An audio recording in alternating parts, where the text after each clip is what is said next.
The Florida Gators were successful on Thursday night, taking down the St. Bonaventure Bonnies 77-62 in the first round of the NCAA tournament here in Dallas, Texas at the American Airlines Center.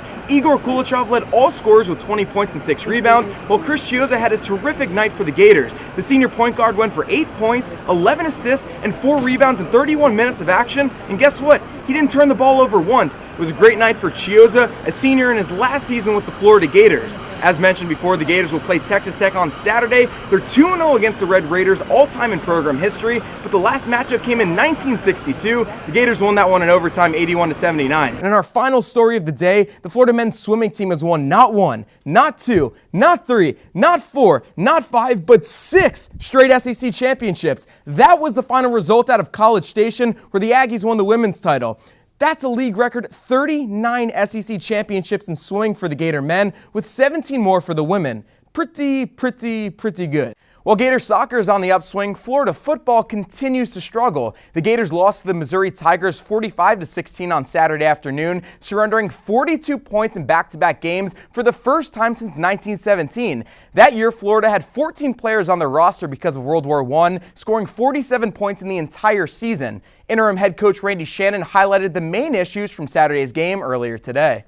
Second quarter, down 3. Is it a bird? Is it a plane? No, it's Leonard Fournette. He supermans his way into the end zone for 6 as the Jags take a 7-3 lead. Devontae Tanksley, the receiver, lined up to the far side. On the near side, it's Presley. Richardson has Jenkins in the backfield, tight end on the line. Richardson's going to keep it, gets a block from Jenkins, cuts around the left side at the 5, beats a man, and he is in for 6. East Side Rams officially on the board for the first time tonight.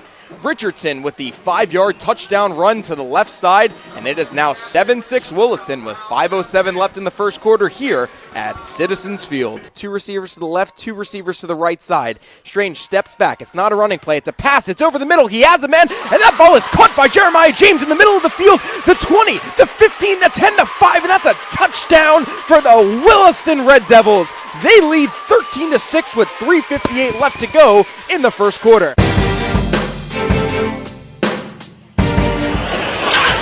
Stone Garrett is a name that Marlins fans will want to know moving forward.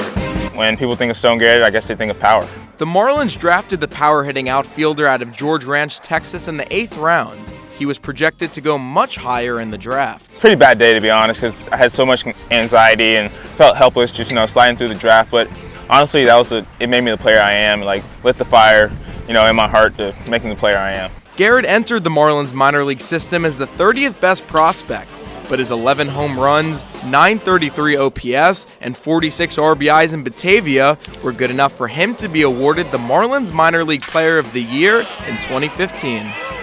Heading into this year, Garrett moved up to the 4th best prospect in the Marlins minor league system. But when you pick up your phone and Google the rising star, all you will find is that he was a victim of a prank gone wrong with roommate and then number 2 prospect Josh Naylor. The incident left Stone on the DL, while Naylor represented Greensboro in the SAL All-Star Game. Now Garrett is back rehabbing in Jupiter, getting ready to resume the All-Star numbers he put up before he was injured. So far in Greensboro, Garrett's driven in 15 runs with a .437 slugging percentage.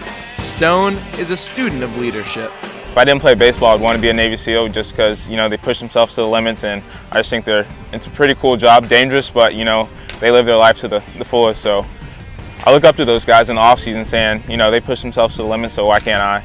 And if you weren't a fan just yet, just look to his name. Stone was named after his father.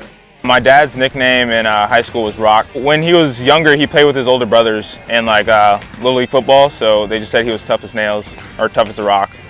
When Naylor was traded, Stone tweeted, "God works in mysterious ways."